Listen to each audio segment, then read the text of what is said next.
Un jour, c'est nous que tu tueras, ton père et moi, de chagrin. Bah comme ça, on trouvera pas l'arme du crime.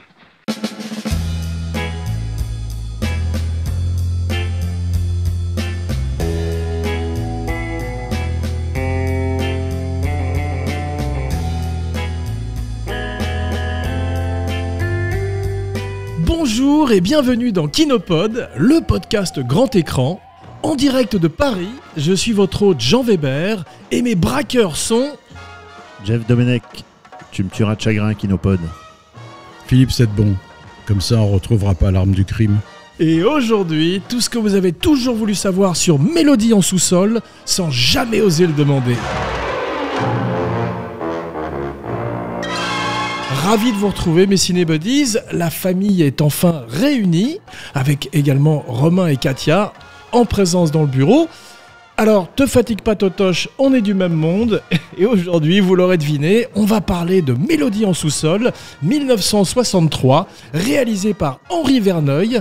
1963, année dominée au box-office par La Grande Évasion et La Cuisine au beurre, Steve McQueen versus Fernandel. J'aurais bien vu une buddy story avec les deux.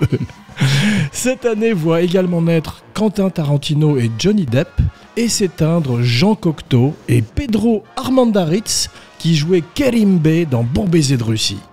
Mais avant tout, un rappel qui a son importance, n'oubliez pas de liker, de follower, de commenter et de partager partout, en particulier sur la chaîne Abracadapod de YouTube, avec chaque semaine une nouvelle fantastique vidéo de Romain Lenoff, à qui je voudrais tirer aujourd'hui un coup de chapeau, parce que c'est un travail de titan extraordinaire. Et voilà. Bravo, bravo. Chapeau bas, applaudissements, il le mérite. Merci. Si, chef. Et maintenant, Monsieur Philippe nous résume le film, le fameux pitch, comme si nous étions un gros producteur belge une fois, dans un ascenseur entre deux étages.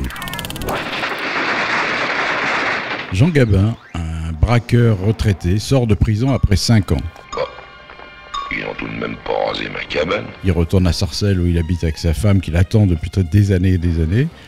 Et il reconnaît rien, il sait qu'il fait plus partie de ce monde-là, mais néanmoins, il décide de faire un dernier braquage énorme. Le genre d'affaire que personne n'a jamais osé entreprendre. Il décide d'attaquer le casino de Cannes. Parfait, tu ne recevras pas de bastos dans le buffet. Et maintenant, c'est au tour de Jeff de nous jacter dans les esgourdes avec la genèse du film. Alors je dois dire que Sarcelles, c'est ce qui est écrit dans le film, mais ils sont allés tourner ça à Pierrefitte sur Seine. Je ne veux pas le savoir. Voilà, dans le cas où vous alliez à Sarcelles un jour pour pouvoir reconnaître les décors, vous aurez du mal. Pardon, monsieur, la rue Théophile Gautier, s'il vous plaît. Où ça? Ben, ici, à Sarcelles. Théophile Gautier? Oui. Ça n'existe pas. Vous vouliez savoir quoi, la genèse? Oui. Oh. J'ai des choses à dire, messieurs. Je vois tes notes, ouais, j'ai peur. Alors au début des années 60, il y a un producteur qui a bien connu Philippe, Jacques Barre, parce qu'il l'a fait débuter, hein, qui avait signé un contrat avec Verneuil et Gabin pour 3 films. Donc le premier s'appelait Le Président. Le second, le film magnifique Un sergent d'hiver, Ouais. évidemment, inoubliable. Pour le troisième, Verneuil et Audiard, ils ont une idée, donc ils vont voir Gabin chez lui, et il lui parle d'un film qui se passe en Afrique, sur un bateau, et là Gabin leur dit tout de suite « Stop, c'est vrai, je prends pas le bateau, ça sent la morue. Vous avez autre chose à me proposer ?» Et là, évidemment, Verneuil, qui avait préparé tout son pitch sur son film en Afrique, son film d'aventure, façon African Queen, il se retrouve un peu le bec dans l'eau. Et Audiard rebondit direct, il dit « Ouais, t'inquiète pas, j'ai un roman américain, c'est un gangster qui sort de prison. Il fait « Ça se passe où? Ça se passe à Cayenne, j'y vais pas non plus. » Il leur dit il fait « Non, c'est une prison à Paris, tout ça, il n'y a pas de souci. » Et Verneuil, il commence à le regarder de travers, Audiard fait « T'es sûr ?» Il fait « Ouais, t'inquiète pas, tout ça. » Bon. Et sur le chemin du retour, Verneuil il fait « Mais t'es sûr de toi là ?» Parce que il fait « Je sais pas, j'ai même pas lu le livre. » Il dit Audiard. Et Verneuil s'empresse une fois arrivé à Paris de lire le bouquin et il se rend compte que ça se passe, ça se passe en Californie, en bord de mer. Et il dit putain, ça va être compliqué de déloger Gabin de Paris, mais bon. Ça a été déjà le premier problème. Et en plus, ils avaient un jour où il fallait débuter le tournage, sinon contractuellement, ils devaient payer des dividendes à Gabin tous les jours. Waouh. Donc c'était obligé de se manier. Là, tu balances un pourliche fastueux. J'ai besoin que le petit personnel t'ait à la bonne. Dans un premier temps, il pense à Trintignant, et c'est la MGM qui produit ça, et Delon qui tient absolument, parce que Belmondo a tourné avec Jean Gabin, lui aussi a tourné avec Jean Gabin, Vous cherchez quelque chose? met un coup de pression au producteur et à Verneuil, disant « Je veux faire ce film, je veux faire ce film ». Et il demande un cachet de 250 000 francs, ce qui est énorme à l'époque. Ouais. Et la MGM dit hors de question. Si Delon a vraiment envie de faire le film, il le fera gratuitement. Et en échange, bon, il y a la fameuse, on en parlera tout à l'heure, l'histoire de distribution, on en parlera tout à l'heure. Ouais. Le premier scénario, donc c'est Simonin qui fournit le premier scénario. Et l'anecdote, je la dois à Claude Pinoteau qui m'a raconté beaucoup de choses sur le tournage. Et ils attendaient le scénario d'Audiard. Claude Pinoteau qui était assistant donc sur Oui, le film. assistant à Costa Gravas. Ouais. Ils attendaient le scénario d'Audiard pour le comparer à celui de Simonin, savoir les changements qu'ils devaient faire sur Ouais. le plan de travail, tout ça. Et puis le scénario n'arrivait pas, tout ça. Et le scénario d'Audiard arrive enfin, et ils vont comparer les deux pour savoir tous les changements qu'il y a. Ouais. Et en fait, ils se rendent compte que Audiard a juste écrit 25 lignes de dialogue. Et il a pris 25 millions de centimes. Donc ça fait cher la ligne, hein, comme on dit à l'époque. Dans une situation tendue, quand tu parles fermement avec un calibre en pogne, personne ne conteste. Il y a des statistiques là-dessus. Ah bon?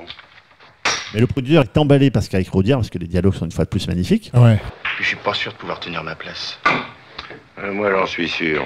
Un tocard aurait dit oui tout de suite. Les tocards sont toujours d'accord avec n'importe qui et n'importe quel blot. Dans le roman, ça se passe à San Francisco, pas à Sarcelles, ok. Et la ville balnéaire, c'est San Hacienda, en Californie. Voilà. Il tente de convaincre Monte Carlo pour tenir un casino qui dit non, refus, on braque pas le casino de Monte Carlo, donc il se rabattent sur Cannes. Voilà. En face de la résidence Marley, le Palm Beach. C'est le casino d'été, tu me suis? Oui, ça va. De son côté, Delon, il est bloqué en Sicile sur le Guépard, Concetta, non. Je reviens vite, tu sais. et il demande à Visconti de pouvoir tourner ses scènes rapidement, et Visconti refuse, Wow. il dit non, tu Ouais. attendras comme tout le monde, et Delon se barre et part sur le tournage de Mélodie en sous-sol. Incroyable. Donc ils sont fâchés pendant quelques années. Les relations de Delon-Verneuil ont été très très glaciales. Ils sont passés par assistants opposés. C'était une catastrophe. C'est Pinoteau qui devait répondre à chaque fois aux deux. Et d'ailleurs, Verneuil n'écrira plus jamais pour Delon. Ils ont fait que 2 films ensemble parce que Le Clan des Siciliens a été écrit pour Belmondo, C'est ça. qui a refusé le rôle en disant Delon sera mieux que moi. C'est ça. Il a Donc, c'est la recommandé deuxième, Delon. c'est la deuxième ouais. collaboration. Voilà. Mais c'est en toi que j'ai pas confiance. Le film sortira le 19 mars 1963, c'est-à-dire une semaine avant la naissance d'un certain Quentin Tarantino, scénariste de True Romance, entre Ouais. parenthèses. Et le film fera 3,5 millions d'entrées. Et maintenant, Philippe nous parle du casting avant que Jeff ne lui pique sa rubrique. À toi. Alors le casting, bah, on l'a déjà dit, l'essentiel c'est Jean Gabin et Alain Delon. Jean Gabin, 59 ans, qui en fait 10 de plus. Ouais.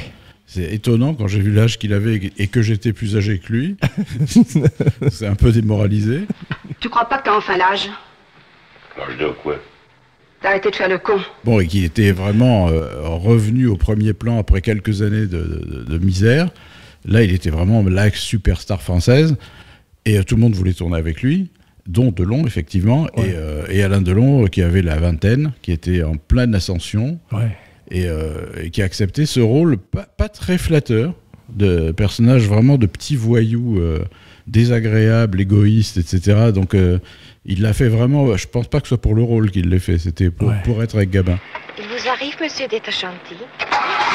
Et autour de ce duo quand même mythique, on a des très bons second rôles. On a Maurice Biraud, Mais sans vouloir te décourager, le boulot c'est un truc qui vaut mieux commencer jeune.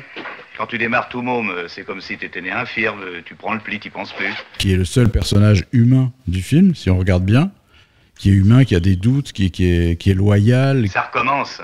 Je vous dis que j'ai jamais entendu parler de Charles, de Pierre ni de Paul. Enfin, c'est vraiment un gentil personnage, c'est le seul. Vous désirez, monsieur? D'abord un whisky, ensuite savoir qui est qui. Et on a des petits rôles comme Jean Carmet qui joue un barman un peu sordide. Ouais. La blonde en maillot noir, là.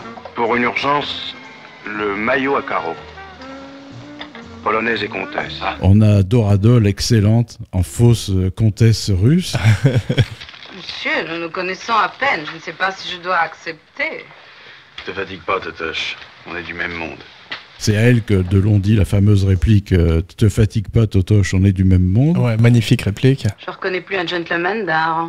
Il y en a d'autres petits rois, Henri Virlogeux, qui joue le personnage qui donne à Gabin l'affaire. Et non, à propos de l'affaire, si on parlait de la nôtre. J'allais justement t'en parler. Et cette actrice que j'adore, qui s'appelle Dominique Davray, J'ai rendez-vous avec monsieur Mario. Descendez l'escalier à gauche. Merci. qui joue sa femme, la Ouais. femme de Virlogeux, qui est une virago épouvantable. Qu'est-ce que vous maquillez tous les deux?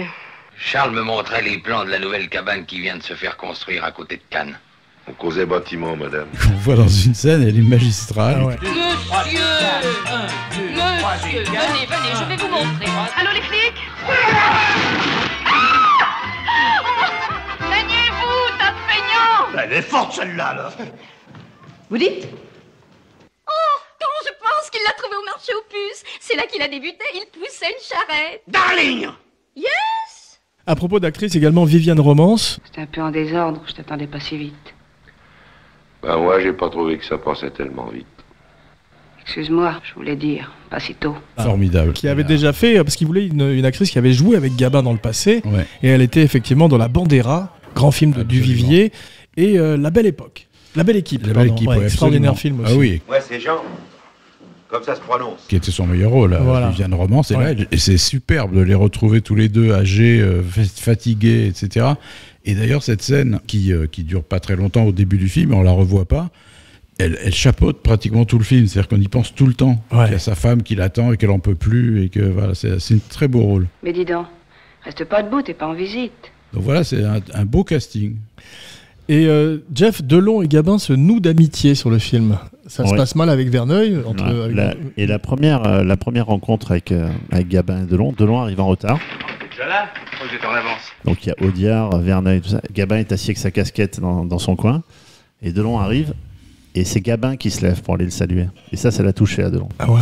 Et Claude m'a expliqué que tous les matins, Delon lui demandait à quelle heure arrive Jean. Ouais. Je veux que tu me préviennes avant, je veux l'accueillir. À chaque fois que Gabin arrivait en voiture, c'est Delon qui descendait. Il y avait pour un l'accueillir. respect, Et effectivement. ce qui avait touché énormément Delon, ça il me l'avait raconté, c'était qu'en fait, quand Gabin est venu effectivement vers lui pour lui serrer la main, il avait dit bonjour monsieur. Wow. Et ça l'avait Tout d'un coup, ça. saisi, quoi. Ouais, non, c'est très touchant. Bah, vous, c'est même pas de peau. Ce qui est pas de peau, c'est d'être tombé sur un mec comme toi. Jeff, tu vas nous parler un petit peu des droits, du deal que fait Delon, effectivement, pour être dans le film. Ça, c'est un truc intéressant. Ouais, donc il prend pas de cachet, mais en échange, on l'autorise à avoir les droits de distribution sur des pays étrangers, Ouais. au choix. Et donc il va choisir le Japon, l'Argentine et l'URSS. Exactement. Dès que le film s'est terminé, il a pris une copie, il a fait sous-titrer une copie en japonais et il est parti là-bas et il a touché énormément d'argent, beaucoup plus que Gabin. Ouais. Et Gabin était sur le cul en disant putain, ce petit con, il a eu plus que moi, quoi. Mais Gabin, c'était comme De Funès, c'était des mecs à l'ancienne qui, un sou était un sou, ils aimaient bien prendre leur cachet, et puis Ouais. surtout pas prendre de risques avec. Écoutez, je vous donne 2 millions pour ce que vous avez dans le dos. Comment ce que j'ai dans le dos? Est-ce que vous me parlez pour une prostituée, bougre l'abruti? 3! Là où Delon a pris des risques, et c'est ce qui a fait sa popularité au... Mais c'est une vraie intelligence, En Asie, justement, ouais. de ne pas prendre l'argent devant, mais d'être payé ensuite, quoi. Et Philippe, tu connais ce merveilleux film japonais à propos de Delon avec Romy Schneider, qui s'appelle La passante du sans sushi, non? Ah, on a le droit de faire des trucs comme ça parce que... Pardon. Non, parce que Viviane Romance, quand elle avait des trous de mémoire, on dit t'as des trous, Romance? Voilà. Bravo. Bienvenue dans Kinopod. Quand tu m'as dit que t'étais peut-être un tocard, je t'ai pas cru, mais finalement, je crois bien que c'est toi qui as raison. Faut jamais contrarier les vocations. La tienne, c'est de piquer les bicyclettes et de baluchonner les chambres d'Aubonne. Je voulais parler un petit peu avec toi, Jeff, aussi du fait que Gabin tend la main à des jeunes comme Delon, justement, ce que n'a pas fait Belmondo. On en avait parlé déjà dans une émission précédente. Pardon? C'est Alors, ça y est, ça, itinéralement enfant gâté, Oui. l'aîné des fers chauds, Samina Seri, peut-être Romain Duris. Vous en voulez encore, monsieur? Mais c'est plus rare. Quand tu vois Bah, ça deux va- verres ça avec va- Ventura dans Adieu Poulet. Gâche pas mon plaisir, mon petit camarade. Laisse-toi aller. Et essaye d'en prendre un petit peu, toi aussi. Hein, tu veux? Ah bah d'accord. Tu te rends compte qu'effectivement, ils n'ont pas peur, ou même Tom Cruise avec Henry Cavill dans Le Mission Impossible, ils n'ont pas peur d'être éclipsés par un jeune homme plus jeune et plus beau qu'eux. Ouais, enfin, Comme Philippe avec moi. Ça dépend des scénarios qu'ils choisissent, c'est vrai. Ouais. Mm. Mais Delon non plus, dans la suite de sa carrière, n'a pas véritablement fait de film avec des jeunes gens. Si, il en a fait, mais ça n'a jamais... Donc je dis que des Oui, conneries. dans Parole de flic, il y a Vincent Lindon. Ah ouais. Dans Ne réveillez pas un flic qui dort, il y a Xavier Deluc. Ah c'est ça. Et dans ses films de fin de carrière, il y avait Manuel Blanc, il y avait... Ouais, dans Le Retour de Casanova, il y avait Vanek Stanzak et et Lucchini. Ah d'accord, donc ils ont quand même accepté effectivement oui. de... Mais, ça, c'est mais jamais ou très rarement des comédiens dans le même registre. Ouais. C'est-à-dire qui auraient le même la beauté physique. Ouais, ça aurait été bien de voir Belmondo avec Lanvin ou Giraudot à l'époque. Ah ouais, Christophe Lambert, ça, bien ça, sûr. aucun l'a fait. Ah ça c'est intéressant. Ouais. Delon avait fait quelques films avec Giraudot. De Loriot. Et il chante. C'est rare de nos jours. Ouais, à ses débuts. Au début de dans 2 hommes dans la ville, je me souviens. Bravo. Mais effectivement, comme tu disais, Gabin est très nettement dans cette deuxième partie de carrière, ce virage qu'il avait amorcé, tu nous avais dit, avec... Avec Touchez pas au Grisby. C'est ça. Max, vise un peu. Qui était son grand retour, parce qu'il a jamais arrêté de tourner en réalité, hein, après la guerre. Ouais. On a toujours dit qu'il avait eu un trou énorme et qu'il travaillait pas, c'est pas vrai. Ouais. Il n'a pas arrêté de tourner, mais par contre c'était vraiment des mauvais films, Ouais. et c'était des copros italiennes, des copros je ne sais plus quel pays, mais en tout cas aucun n'a surnagé. Ouais. C'est toujours des rôles qui n'étaient pas faits pour lui, c'était des rôles souvent très ingrats. C'était un vrai héros de guerre, Gabin, contrairement à John Wayne qui est resté à Hollywood. Il est entré en tank, je crois, à Paris, à la Libération. C'était un type qui était un Mais vrai... ce qu'il avait marqué, Gabin et le public aussi, c'est qu'il est parti jeune premier, il est revenu vieux. Ouais, c'est ça. Et ça, c'était complètement unique. Ouais. Il est revenu cheveux blancs, empâtés, personne ne l'a reconnu, quoi. Et Gabin savait très très bien lire les scénarios. Ouais. Et dans Mélodie sans sous-sol, il se rend compte à un moment donné qu'il est totalement éclipsé du film. C'est la scène du braquage. Ouais. Que lui appelait la scène du tuyau, parce que Delon, on dirait un peu Bruce Willis là, dans, ça, j'y ai dans, pensé, dans Die Hard, ouais. quand il est dans cette gaine d'aération là. Et Gabin dit mais je suis où moi à ce moment-là? Ouais. Je dis ben t'es dans la voiture, il t'attend. Il fait des appels de phare. Et donc de temps en temps il y a des plans sur Gabin qui n'ont rien à voir, ils le mettent parce qu'il faut mettre Gabin, histoire de ne pas l'oublier, sinon pendant un quart d'heure il n'y a que lui, quoi. Cela dit, il n'a pas tort, parce que moi c'est vrai que j'ai ressenti là, dans le film. Elle est un peu longue la scène, c'est vrai. Je me suis dit mais il est où Gabin pendant ce temps-là, tu vois? Et c'est vrai que ça manque, et c'est pas les deux pauvres plans dans la voiture, avec Biro dans la voiture qui remplace. J'aime bien quand il arrive, il est là, il a ses lunettes de soleil en pleine nuit, il regarde. Alors ça, il n'y a pas plus louche que Gabin avec des lunettes de soleil dans un casino en pleine nuit quand même. Je veux dire. T'es censé faire un braquage, t'enlèves tes lunettes de soleil. Bon, en parlant de louche, on parlera de la scène finale, il y a des choses louches. Quand Philippe parlait du casting, il y a un acteur qui a été coupé au montage, c'est George Wilson. On est imbéciles, Max. George Wilson, dans le film, c'est lui qui fournit les armes à Gabin. Et George Wilson était au TNP avec Jean Vilar, c'était un grand acteur de théâtre, sauf que Gabin ne le connaissait pas. Et George Wilson part dans des envolées lyriques. Gabin, il fait qu'est-ce qu'il me fait celui-là? C'est un petit jeune, tu vois. Et Gabin, il fait attends, je vais te donner 2-3 conseils, mon gars là. Et, sauf qu'il sait pas que c'est un des grands acteurs du TNP, George Wilson, qui se vexe un peu, quoi, tu vois. Et il fait écoute, si tu veux durer dans le métier, Coco. En fait, toi, il lui fait ce genre de conseils. Alors Claude, qui déjà, il avait quand même un peu de trucs. Et il s'en excuse, Gabin, parce que son assistant dit putain, mais en fait, c'est George Wilson. Désolé, je le connaissais pas. Et il invite le soir au restaurant pour se rabibocher. C'est drôle. Et là où il a fait un autre restaurant avec Robert Hossein qui était là de passage, et Robert Hossein l'amène dans un restaurant vachement moderne à Gabin. Ouais. Le mec c'était un peu à l'ancienne, mais c'était un vache. Il fait qu'est-ce que c'est que ce restaurant de merde? J'ai mal au cul, je vois même pas ce que j'ai dans mon assiette, il y a pas de musique, il y a trop de musique, tout ça. Il fait nouvelle cuisine. J'ai passé une soirée de merde, il avait dit Gabin. Mais Philippe, j'étais frappé à quel point Gabin est monolithique dans le film. T'as vu, il est plus monolithique que le monolithe dans 2001. Et d'ailleurs, moi aussi, et ça influence énormément le jeu de Delon. Ce qui fait qu'à l'arrivée, t'as l'impression qu'il n'a aucun sentiment l'un pour l'autre. Ni amitié, ni animosité. Il y a une espèce de neutralité, de non-agression comme ça, mais ils sourient jamais, ni l'un ni l'autre. Et ils ont pas, leur relation n'évolue pas. C'est-à-dire que Gabin se met pas à bien aimer Delon, Delon se met pas à respecter Gabin. Ça reste tel que c'était au début. C'est-à-dire, dès qu'il y a un clash, ils se font la gueule, ils menacent de tout arrêter, etc. Maintenant que t'as fini de déconner, je peux te dire un mot? Ça me paraît inutile. Je vais te le dire quand même. Ça ne s'arrange pas. C'est ça qui est très étonnant dans ce film. C'est vrai. Et j'ai remarqué aussi que c'était pareil dans le clan des Siciliens. À 35 ans, c'est très simple à comprendre. Eh ben, à 65, c'est encore plus simple. J'ai une envie folle de la laisser tomber, ton affaire. Les valises, ça se défait, ça se refait. D'ailleurs, tu vas pouvoir faire les tiennes, on rentre dans nos foyers. Je démobilise. C'est-à-dire qu'ils se détestent, ils s'aiment pas, et ça ne s'arrange pas non plus. C'est pire, puisque Gabin finit par tuer Delon. Il n'y a pas d'évolution, effectivement, dans leur rapport. Tu as raison. Et il n'y a pas de complicité. C'est-à-dire qu'il n'y a pas d'échange, il n'y a pas de ping-pong entre eux. Tu parles d'animosité. Gabin, en lisant le scénario, je disais, il hésite très bien, il voit le rôle de Maurice Biro, qui était très ami avec Audiard. Donc Audiard a vraiment écrit un rôle pour Biro. Il dit, mais son rôle ne sert à rien. Il fait, si c'est ça, je quitte le film. Audiard, il fait, bah, tu peux quitter le film, Biro restera. Il fait, soit tu réduis son rôle, soit je m'en vais. Et il n'a pas réduit son rôle, donc Gabin est resté pour prendre l'oseille, évidemment. Et il a été odieux avec Maurice Biro sur tout le tournage. Tout le long du tournage, Gabin était odieux avec ce pauvre Biro qui avait rien demandé à personne. Je pense que je suis plus d'accord. Oui, bah c'était un petit peu tard pour te dégonfler. Et même si je dois t'emmener à coup de latte dans le train, j'aime mieux te dire que t'iras. Mais c'est quand même celui qui s'en sort le mieux, je trouve, du film, Biro. Oh, ouais. Parce qu'il a un rôle relativement effacé. Eh ben, qu'est-ce que tu fous? Ben, vous voyez bien, je retape mon lit. Pourquoi tu passes pas l'aspirateur pendant que tu te figures j'envoie 20 sacs par jour pour que tu fasses le ménage? Comme c'est le seul auquel tu peux te raccrocher, humainement parlant, c'est vrai c'est très agréable de le voir dans ces scènes, et puis il tient tête aux deux, à Delon et à Gabin, ce qui est pas rien quand même. Je vous dirais bien quelque chose, mais je crois que c'est pas non plus conseillé par le code. Tu pourrais pas me prêter 5 sacs?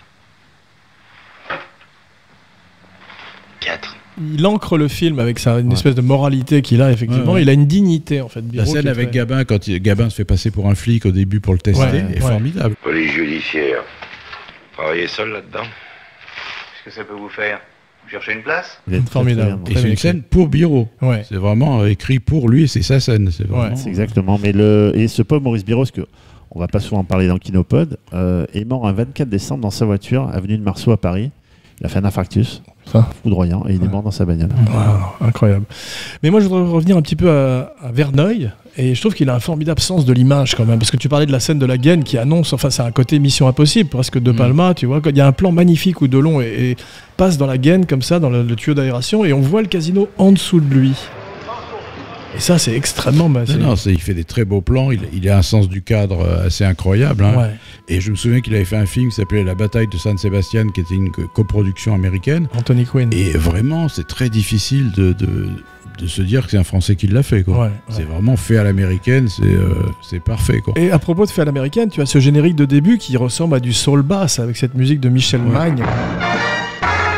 Qui est extrêmement groovy, jazzy, tu vois, et c'est vrai que tu as l'impression tout d'un coup d'être dans un film très hip, très moderne. Et en revanche, je trouve que la face cachée de ça, c'est que c'est moins humain que la plupart des films de cette époque, à part Le Singe en hiver, où effectivement c'est que de l'humanité. Pourquoi buvez-vous? La question m'a déjà été posée, monsieur le proviseur. Je trouve que la plupart de ces films restent un peu comme Mélodie en sous-sol, un peu froid humainement. L'essentiel n'est pas là, c'est-à-dire c'est pas les rapports humains, c'est la mécanique. C'est vrai. Et sa mécanique est toujours remarquable et parfaite. D'ailleurs, on n'a rien à dire, à part effectivement le final de Mélodie en sous-sol. Mais en général, c'est une mécanique implacable, on s'emmerde pas une seconde, il y a un début, milieu, une fin, etc. Mais voilà, parfois, ça manque un peu de chaleur. Tu parlais de Michel Magne, la musique fait penser par moments à Fantomas. Bonsoir, monsieur Grandchamp. Bonsoir, madame Deruel. C'est vrai. Tu sais, avec ses violons stridents, il a fait quand même 90 films en 30 ans, Michel Magne. C'est énorme, hein. Et il a mis fin à ses jours dans un nouveau hôtel à Cergy-Pontoise. Il est mort assez jeune d'ailleurs. Et c'est un immense compositeur. Je vous conseille le documentaire de mon ami Jean-Yves Guilleux, qui s'appelle Michel Magne, le fantaisiste pop. Cool. Et la légende dirait qu'il mettait du temps à remettre la musique à Verneuil. Et donc Verneuil, il a plein jour, il fait Michel, tu te magnes? Voilà. Je redoutais le pire là. C'est une très belle histoire. J'ai pas été déçu. Et on parlait de la modernité du film de Verneuil. Dépêche-toi de parler. Il y a une ellipse qui est magnifique, chère à notre ami Francis Weber. C'est quand il est au restaurant avec sa femme. Tiens, je prendrais bien une petite fine, moi. Ta fine Napoléon, tu peux la prendre à la maison. Il dit, je prendrais bien une petite fine. Et il dit, mais ta fine t'attend à la maison, et on se retrouve chez lui avec la bouteille. Puis ton départ, rien n'a changé. Ni ta femme, ni ton fauteuil, ni ta fine, ni ton argent. Et j'ai remarqué en revoyant le film le nombre de plans dans les miroirs. Mais je veux pas un rond. Tout le monde est un peu nerveux, mais si tu te sens pas bien, va t'étendre. Vous n'avez pas fait attention? Si. Et justement, quand il est chez lui, donc sa femme a acheté une télé, tout ça, il est installé, il est assis dans son fauteuil, et dans le miroir, on dirait que c'est un tableau de Gabin de profil. C'est beau. Et tous les plans, que ce soit dans la résidence ou Marly, de partout, il y a des miroirs dans le film. Et Verneuil en joue énormément. Je dis ça pour que Romain puisse faire quelques montages. Intéressant. Parce que je raconte des conneries. Mais il y a un grand classique, tu sais, on dit souvent, on parle des signatures, des marques de fabrique un peu les acteurs. Tu as Pacino qui danse, tu as Brad Pitt qui mange, tu as Tom Hanks qui pisse. Et là, c'est un grand classique, c'est Gabin en pyjama. J'entends des voix. Jeanne d'Arc maintenant. Je viens d'entendre des voix là-bas. Nom de Dieu, les pilleurs de châteaux. Très souvent en pyjama, avec ses pyjamas. Et ça m'a bien plu par contre, parce que tu vois Delon qui arrive, jeune fauve, toujours très bien fringué quand ils sont à Cannes et tout, et lui qui l'accueille comme un pépère avec son pyjama. Et je trouve que là pour le coup, ça donne un coup d'humanité assez marrant. Parce que moi, j'aime pas les équipiers fantômes. Et pourquoi fantôme? Je suis là, non? À quelle heure t'es là? Sgt Pepper, c'est vraiment ça. Il faut savoir que Gabin était très très déconneur sur le tournage. Il y a la fameuse scène quand il commence à braquer dans le casino. Il y a Delon qui met une gifle à un des gars qui s'approche, un des caissiers. Pour faire le bruit de la gifle, ils ont pris un gigot, un jambon. Et donc Delon en fait claque le gigot et le mec tombe. En fait, il y a un petit effet spécial comme ça. C'est drôle. Et il y a Gabin qui est dans la scène à côté. Au moment où Verneuil dit moteur action, il y a Gabin qui rentre avec une casserole. Il fait j'ai l'haricot. Il dit où ton gigot? C'est drôle, je savais pas qu'il était farceur parce que tu as des grands farceurs de l'histoire du cinéma comme Clooney ou comme Mel Gibson qui arrêtaient pas. Aussi. Voilà. Ouais. Et je savais pas que Gabin avait ce trait de personnalité. Et ben justement, on parlait de Michel Mann tout à l'heure. C'est la grande scène dans le casino dans le Palm Beach avec toutes les danseuses, tout ça. Ouais. Il y a une séquence avec 300 figurants en fin de journée. Et donc, c'est Michel Mann qui dirige l'orchestre, donc il y a toute la musique, tout ça. C'est en fin de journée, tout le monde est fatigué. Et Gabin va voir Michel Mann, lui glisse un petit truc à l'oreille, il va se rasseoir. Et au moment où Verneuil dit moteur action, l'orchestre se met à jouer la Marseillaise. Et là, tous les figurants se lèvent. Et Verneuil dit putain, mais qu'est-ce que c'est ce bordel? Et il engueule Michel Mann. Et tu as Gabin qui se marre comme un bossu, évidemment. Et Michel Mann ne balance pas Gabin. Voilà. C'est drôle. Donc c'était un farceur. Mais je voudrais revenir un petit peu à Delon, parce qu'il est bon, il est d'une très grande beauté, c'est le Delon post-plein soleil, il est en train de devenir une très grande star. Et moi, surtout quand il entre dans le film très brusquement, comme ça, on voit son visage.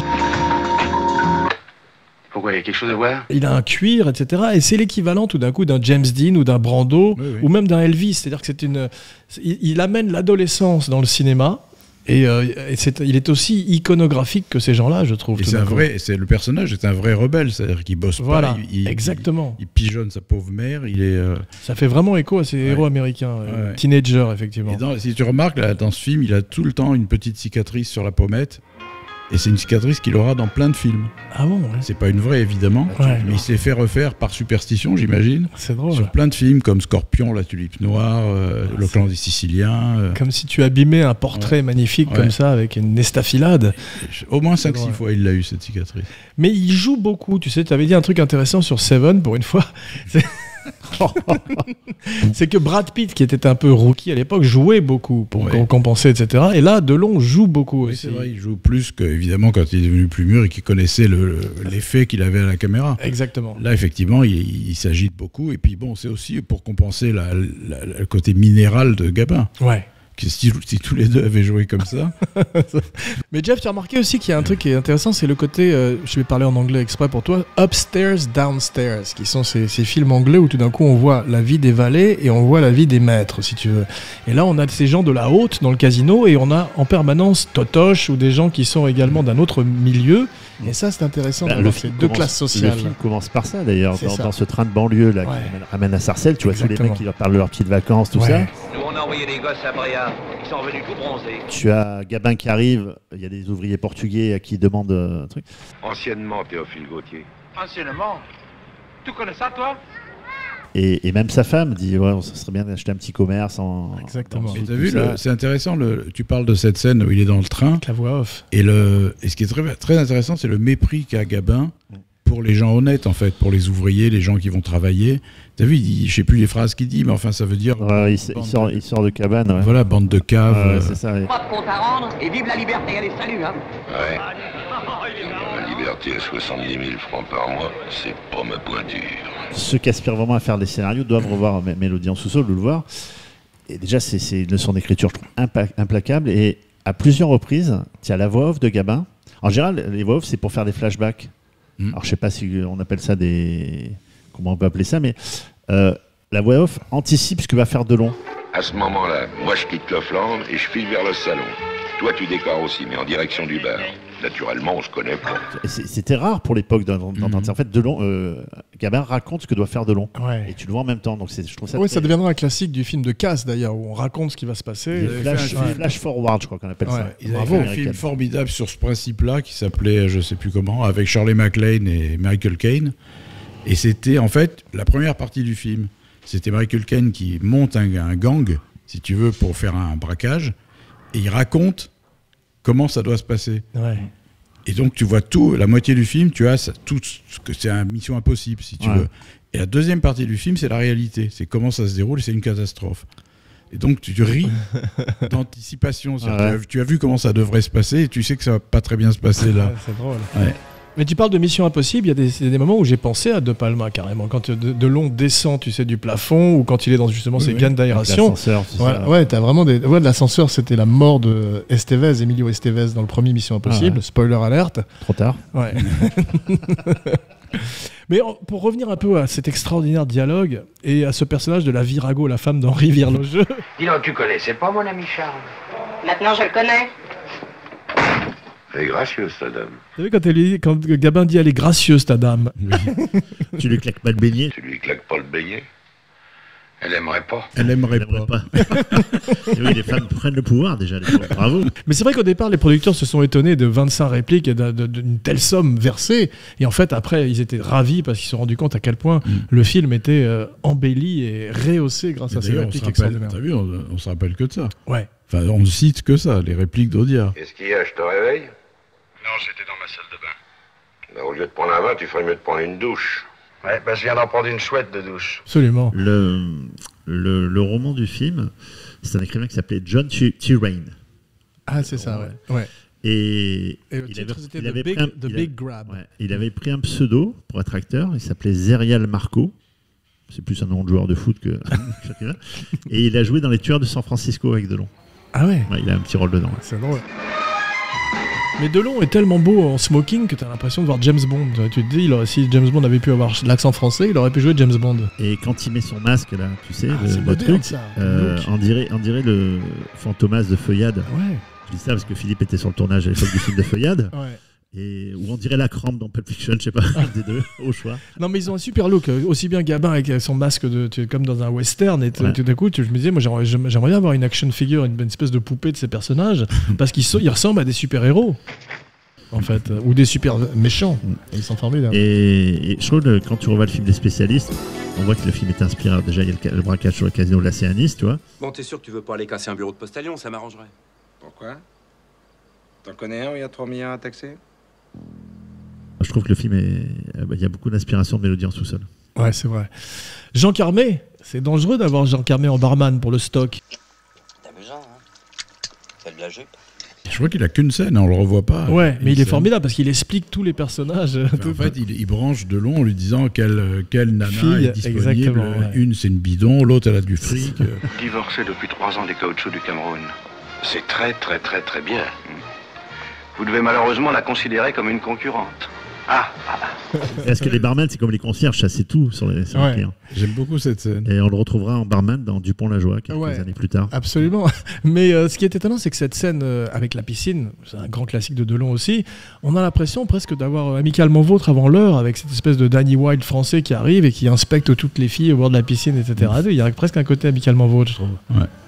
Et il y a un truc aussi qui m'a frappé dans le jeu de Delon, c'est que son apparition, la première scène avec sa mère, la rencontre avec Gabin, etc., il a un accent faubourien absolument extraordinaire, un accent parisien, quoi, banlieue. Bah on cause.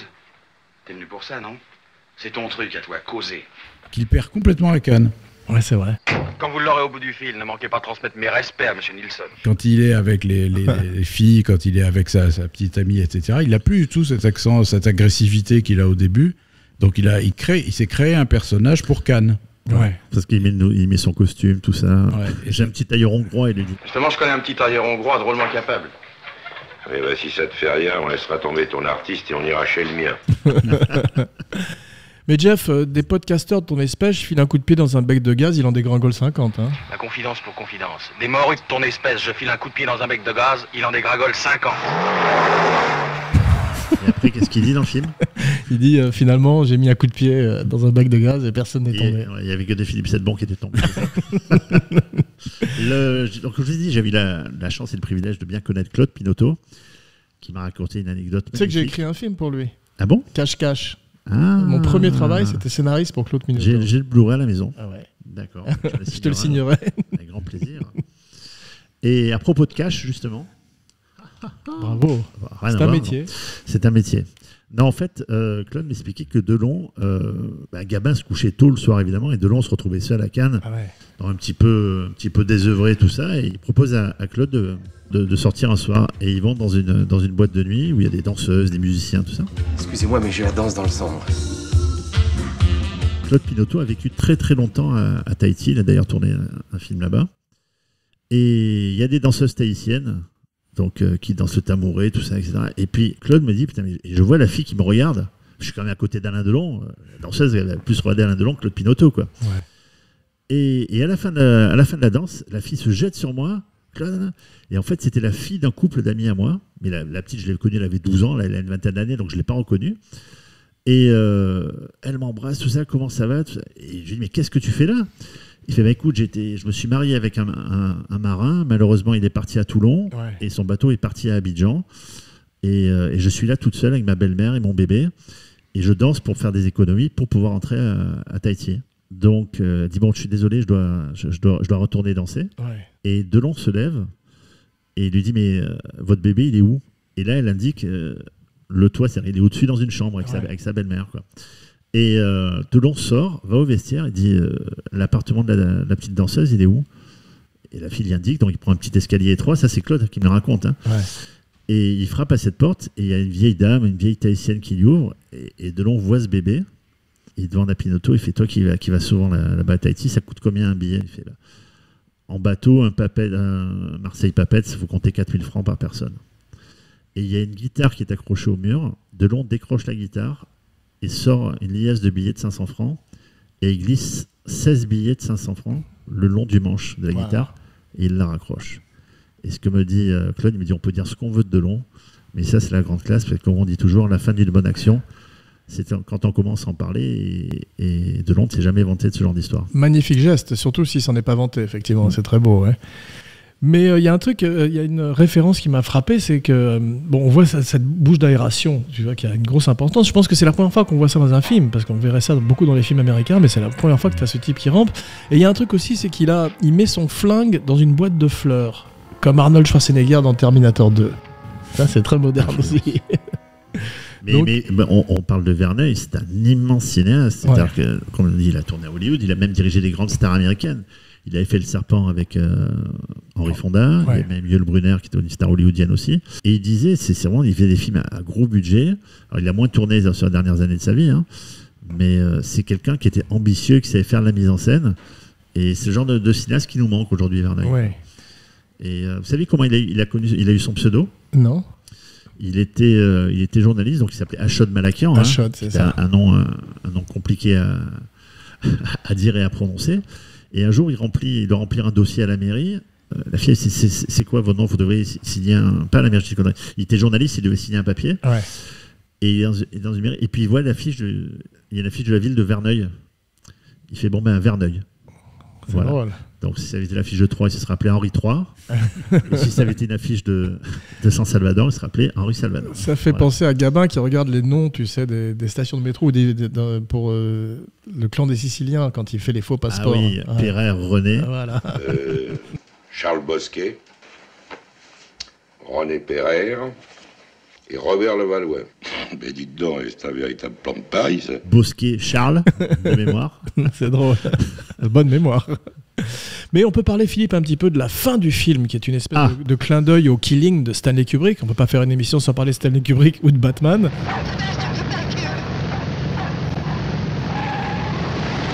Et le voilà, donc effectivement, il y a ces billets dans la piscine. Alors tu disais que c'est un formidable moment de suspense, parce que ils ont le butin qui est dans une espèce de cabine de bain que Delon a sorti pour aller les amener ailleurs. Et le problème, c'est que les flics arrivent à ce moment-là, commencent à investir toute la piscine, tous les alentours, etc. Et Delon s'assoit sur une chaise, en présence de Gabin qui est de l'autre côté de la piscine, et qui le regarde faire, et Delon s'assoit avec les sacs à côté de lui, et les flics n'arrêtent pas d'aller, de venir, etc. Et Delon panique, il ne sait plus quoi faire, et comme il ne veut pas se faire gauler avec l'argent, il met les 2 sacs de pognon dans la piscine, il les laisse couler dans la piscine. Et c'est là où moi j'ai un tout petit peu décroché au niveau scénaristique, c'est que je me suis dit, pourquoi il ne les ramène pas dans la cabine de douche ? Au lieu de risquer ce qui arrive, c'est-à-dire que les sacs s'ouvrent, Et la piscine devient envahie de billets, de dollars. C'est pour cette fin mythique, justement. Alors, c'est vrai que c'est classe, c'est super cinématographique, mais ça n'a aucune cohérence. Déjà, à la rigueur, non. Mais si tu dois cacher des sacs dans l'eau, tu les mets dans une zone marécageuse, mais pas une piscine pleine de chlore transparente. Ça n'a même pas de cohérence sur le personnage de Delon. Si tu veux, le fait de le voir paniquer comme ça et faire une connerie énorme, ça lui ressemble pas. Mais il s'est accroché, Pinotto, avec ça. Parce que c'est Gabin qui a dit on peut pas faire un final où on met l'argent dans le truc et on se barre, il faut faire quelque chose de plus cinématographique. Et donc il y a cette idée qui est géniale, on est bien d'accord. Sauf que scénaristiquement, personne ne va mettre 2 sacs. Et en plus, le pire, c'est quand vraiment les flics passent pour des cons. C'est-à-dire qu'il y a Delon, il est seul au bord de la piscine. À la rigueur, s'il y a plein de gens, tout ça, etc. Il est tout seul avec ses 2 gros sacs. Et il y a les flics qui passent à côté, qui décrivent les sacs. Car en réalité, les sacs sont les seules choses que j'ai vraiment aperçues. Mais attention, je dis bien aperçues. En voix off. Mais les sacs sont énormes en plus. Et ce qui est très drôle, c'est de savoir qu'il y a des répliques du film qui ont été refusées, qui n'ont pas été prises, mais que Audiard a recyclé. C'est-à-dire que lorsque Gabin s'engueule avec Delon, il lui dit les cons ça ose tout. Les cons ça ose tout. Et c'est même à ça qu'on les reconnaît. C'est même ça qu'on les reconnaît. Tu sais, quand on le voit, quand il rentre en retard, etc. Et à la fin, quand on le voit dans le journal. Oh merde! Il fait vraiment t'es l'empereur des cons. Et ça, c'est une phrase qui a été reprise dans le Pacha. Bah, avoue que c'était même pas de peau. L'empereur des cons. C'est vrai. Et je dis ça parce que lorsqu'il y a à un moment donné, il a son gros sac posé sur une serviette. Et il y a une dame qui est à côté, c'est à vous ça? C'est à vous, monsieur. Et là, il saute dessus, c'est pour le récupérer. Et là, tu penses à la réplique de Francis Blanche dans les tontons flingueurs. Touche pas au Grisby. Mais voilà, alors cette fin, c'est clair qu'elle est mythique. Costa-Gavras et Pinotto étaient chargés de coller les billets ensemble pour qu'ils puissent remonter. Donc ils les attachaient les uns aux autres en laissant un peu d'air pour que ça puisse remonter. Et comme ils ont fait plusieurs prises, à un moment donné, ils n'avaient plus assez d'argent. Parce que bon, c'était des faux billets. Donc ils les faisaient sécher. Et il y avait des filles qui repassaient les billets pour qu'ils soient secs, pour les remettre dans le sac. C'était assez cool. La scène a pris énormément de temps. Et Claude Pinotto t'a donné un des billets, non? J'ai un des billets à la maison, C'est drôle, t'aurais pu l'amener. J'aurais pu l'amener. Mais avec Philippe Sedbon, je me méfie. Mais tu as vu, Philippe, les 10 dernières minutes du film sont quasiment un film muet. Il n'y a pas de dialogue. Je propose qu'on se teste pendant 10 minutes en fin d'émission en hommage au film. Mais ça, c'est toujours fort quand il n'y a pas de dialogue et que tu arrives à faire passer tout. Et Gabin est une fois de plus monolithique et assis.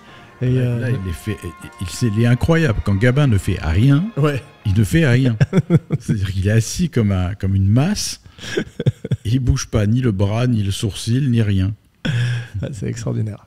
Et maintenant que celui qui a encore quelque chose à dire sur Mélodie en sous-sol le dise ou qu'il se taise à tout jamais. Juste un petit truc, la résidence Le Marly n'est pas du tout à côté du Palm Beach dans le film. Parce que j'ai habité pendant 8 ans dans cette résidence. Donc j'étais tout content, on le voit arriver là. Mais elle est à 500 mètres du Palm Beach, absolument rien à voir. Lorsque Delon arrive et il regarde la mer. Et là, il y a un plan sur la truc. T'extasies pas sur la mer, elle a toujours été là. J'ai une petite anecdote concernant Delon et Jean-Paul. Delon qui est ambassadeur, on le sait tous, de la marque Dior et du parfum Eau Sauvage. Et un jour, Jean-Paul me fait un cadeau d'un flacon d'eau sauvage, le grand modèle, tout ça. Je crois que c'était pour un de mes anniversaires.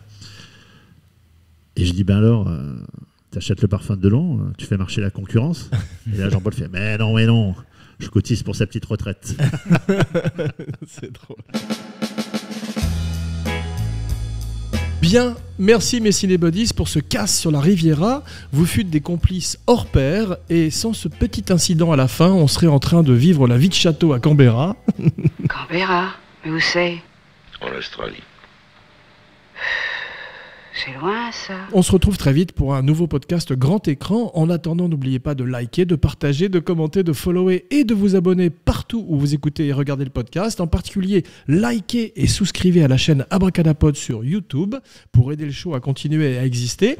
Avec chaque semaine, une nouvelle fantastique vidéo de Romain Lenoff, son Katia Lazareva. Et maintenant, voici venue l'heure de dire vos noms et vos phrases signatures, la fameuse catchphrase. Jeff Domenech, méfiez-vous d'une mélodie en sous-sol qui peut se transformer en podcast de haut vol. Philippe Sedbon, tu lui claques pas le beignet, elle aimerait pas. Parfait, je fus Jean Weber pour Kinopod. Te fatigue pas Totoche, on est du même monde. Et maintenant, c'est le plus grand des podcasters. Oui, mais c'est un gentleman. Et chaque femme à son heure rêve de voir son micro. T'extasie pas sur Kinopod, il a toujours été là.